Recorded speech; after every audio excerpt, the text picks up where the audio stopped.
Namaste. Namaste. Namaste.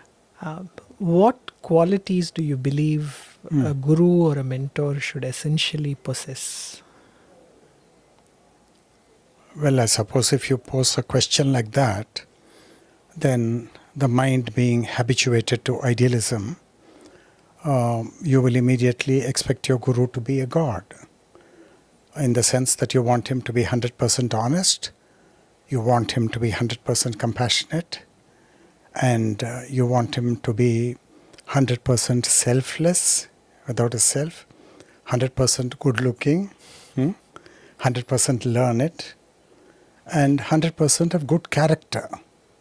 And character in action and character in thinking. That's what you will expect. But that we have to realize that that is very far from reality, which may be ugly. You may find your guru to be very human on the one hand, and on the other hand, possessing some what we may call divine qualities. But the divine qualities do not come in their pure form. They come contaminated with human weaknesses. So all this whole talk about what qualities we expect to see in a guru is very idealistic talk. It's a far cry from reality and realism. I think that brings us to another question, like while we can more compassionately embrace the mixture of the divine and the human qualities in the guru, should we look for some threshold of human qualities so that just to safeguard ourselves from gurus, false gurus masquerading in the name of spirituality, should there be like certain things, certain human qualities are a complete no? You see, it depends on, let's say that there are two people, obviously. The guru, who is the power wielder. He wields spiritual authority, and his word is law for maybe thousands and lakhs of people who follow him and who take his guidance. And for them, there may not be any trouble because they've come to follow. They have not come to question and understand anything. They are on the following track, which is a track very different from the path of understanding and discovery. So if one keeps running only on that path of being a follower, then I expect those people to be completely blind to the defects in a guru, which any human being will normally expect. Because you expect love from your guru, you expect your guru to recognize your worth, you expect your guru to stand up for high principles like honesty and so on, but you may find reality to be contrary to all of that. So then one gets hurt if one goes close to the guru. Now if you're far away from the guru, then you don't have good parichay with the guru, you never get into the inner orbits with the guru, then you never know what it is to relate to the guru at a very intimate level. There used to be a very renowned guru. This was told to me when I was in Toronto by my Sanskrit teacher, Dr. Sudhir Kaikar. I took 40 lessons from him in Sanskrit, and he's got a doctorate in physics from one of the American universities. But there's a family samskara of learning. So he slipped into Sanskrit learning and created a software for learning Sanskrit. And he met with the guru in Toronto and also in New York. And he's a very renowned guru from Andhra Pradesh. And that guru actually materialized a vigraha and gave it to him. And then I was called to the guru's, my Sanskrit teacher's son's wedding reception. So Premaji and myself went there, both of us. And then one of the devotees of that guru, he asked me to come and see that guru. And I said, I'm certainly not coming. I don't need any guru, I said. Then we got to talking a little more deeply, like how both of us are talking. And then he said that Guru made a very pertinent remark that no wonder the divine is unmanifest. Because if the divine is manifest and identifiable by the senses and by touch and by the ears, then every day there will be thousands of lawsuits against against that Guru who is perceived by the senses for all the lack of grace and for all your dissatisfactions and for all the promises which have been belied by reality. So that is why he is unmanifest. So he gave a very nice justification that the Guru, the real Guru, Adi Guru, is unmanifest. That because if he comes into manifestation, then you will apply all your norms, all your standards, all your judgments, and you will go so far that you won't allow him to be human. So, which is actually a weakness on the part of the disciple or the seeker, and not so much a weakness on the part of the Guru, because he is also human. And we seem to forget that all the traditionally haloed Gurus of the land, Maharshis and the Jagat Gurus and all of them, they were also human. And if we get sufficiently close into the inner circle, then you will actually see that Guru doing some things which may be repugnant to you because your mind is small. Thus, one seeker met with a certain Guru in the Himalayas, and he found that the Guru, by stealth, he is eating pickles. I know the story. You know the story. And he got furious. And he said, what does he mean? Let him eat in the open. Let him not eat stealthily. And so you have your own human ideas and limitations which you then apply to the Guru, which means you don't want him to be a human. Then you must give him the license to go into the unmanifest, which is the real Guru. The real Guru is in the unmanifest realm. And so it's a very dicey game between the disciple and seeker on the one hand and the Guru on the other hand. And unless both are very inward looking and both are keeping a watch on the game of the self that is going on, both in the Guru as well as in the disciple and seeker, I think their relationship cannot flow into a plane which is harmonious and bereft of contradictions. On the level of maturity, they have to get there. And then it's a heaven, you enter into that heaven. But that's, it's a hard sell. That takes me back to the same question I asked a short while ago. The way my mind sees this is, I'm comfortable with seeing the duality in Gurus. I'm comfortable with embracing the duality in Gurus. I have come across some Gurus like this who may have a short temper or who may have a liking for mangoes. Right. To me, these look like innocent desires. Yeah. They can have pickle, they can have mango, right. they can have coffee if they like. Right. I don't see it as necessarily a defilement on their spiritual wisdom.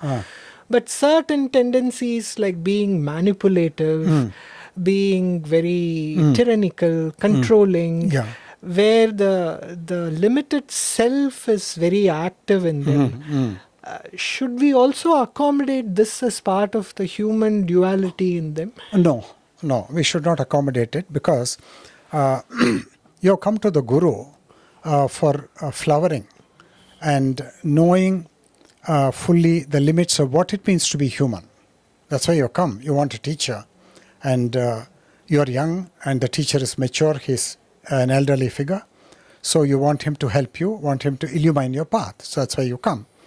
Now when you find that the Guru is not, is manipulative, and he is very divisive in his mentality, and he is very partial, and he is very dishonest, you see all of that, then obviously now you come to a crossroads in your relationship with your Guru.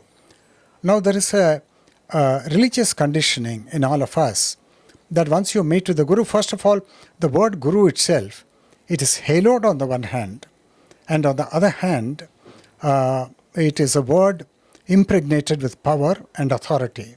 And you have all sorts of idiotic notions that once you go to the feet of a Guru, then you have to spend the rest of your life at the feet of a Guru. Now, which is nonsense. Now, you have to test the Guru, and the Guru also will be testing you. And if you feel that the Guru is meting out injustice to you and is going beyond your tolerance limits and beyond what you think is are the humane qualities in any human being, especially an evolved human being, then you have to walk away from that Guru if you're intelligent. And I see this phenomenon happening in the world. They do walk away. And we have to get accustomed to the idea that you may not always learn only from one Guru. You may have to learn from 3 or 4 or 5 or 6 Gurus. And if you look at the life of the Buddha tried to learn about ultimate reality from 6 Gurus. And then he parted company with all the 6 Gurus. And Adi Shankara, he stayed at the ashram of Govinda Bhagavad-pada. And then he stayed only for 2 years. And then, true to his calling that he wants to be independent, he wants to be an independent explorer, then he did not feign a false loyalty for a lifetime. But he went away from that ashram as an independent explorer. And we have to make those options clear as daylight for all seekers. Otherwise, they may be suffocating themselves, but imagining that they are on a path and not questioning enough whether they are flowering or whether they are really learning anything at all. So we have got to set higher standards and tell them that many doors are open and that you don't have to suffocate yourself in one room and die in that room. And then realize very late in life that your whole life is wasted. That would be a very unfortunate thing. And so one has to be skeptical. One has to be discriminating. One must also have faith on the one hand. At the same time, one must also be inquiring. And one must also see what is one's own culpability in the whole thing, whether one is also egoistic. And so it's already a lot of work for the disciple or the seeker. And the whole idea of coming to the feet of a Guru and staying in an ashram is to actually accept that reality is double-faced like this. It's not completely a rosy picture. It's not a rosy heaven, but it's very thorny and it's very hellish on the one hand, side by side with the heavenly thing. And then soak in it for some years maybe, and then decide for yourself. True to your conscience, true in order to uphold your integrity as to whether you stay there or whether you go as a pilgrim in search of the truth which you have not yet found. That would be the sensible thing. Okay. I think intelligent people do that. And it's the very nature of life that you don't get this truth so easily. Because the truth is always mixed and comes colored with Maya. So it's not coming in the pure, uncontaminated form for you to access it directly. It comes. I think if people see that they are double-faced, their life is full of duality, they might probably be able to see a similar understanding with regards to their Guru also. Or if they are living in too many idealistic projections of perfection, maybe they expect the Guru to fit that mold also. That is true, but on the whole, I think what is lacking is, I think good education is lacking. I would say that good education is lacking. I mean, many well-established gurus in the country may take offense at what I'm saying, but I think that if a guru is very great, then he'll be so contemplative and self-reflective that he may be constantly learning on a day-to-day basis from his mistakes. A very good self-learning guru, a guru who is very looking into himself and who has got the courage to own up to the darkness in himself, he'll be learning. But where the learning is not there, I think there have to be norms, and there have to be lifelong education. Like you see, you go to medicine, you go to law, you go to the institution of chartered accountants, you see the phenomenon of continuing education for them to be professionals as doctors, as chartered accountants, as lawyers. So similarly, I feel that the unquestioned liberty and freedom which the gurus in India are enjoying, I think that may not be right. And you may have to bring some norms and some restrictions to that, so that the suffering is reduced both for the devotees, the disciples, the seekers on the one hand, and also for the guru, who unfortunately has to bear a tremendous burden which he cannot share with anybody. That's a horrible burden to bear, because he can't share, because so many dark secrets people are coming and confessing to him and what he is learning. So I think what is missing is lifelong education. And I think Krishnamurti is the gold mine in this regard, even though it is not scriptural learning. It's real learning in the school of life.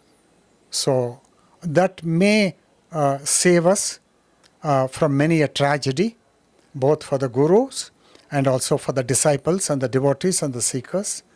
And we have to be open to that.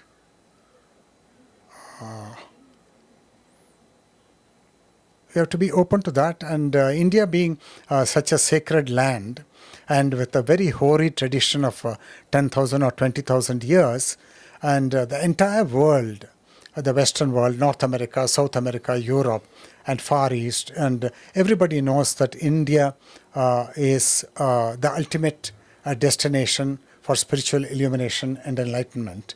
And therefore, it's the moral responsibility of all the spiritual masters and leaders and spiritual mentors who are at the helm of affairs in the various ashrams to address themselves to this responsibility of making a contribution from their side, howsoever little, to set up a world standard.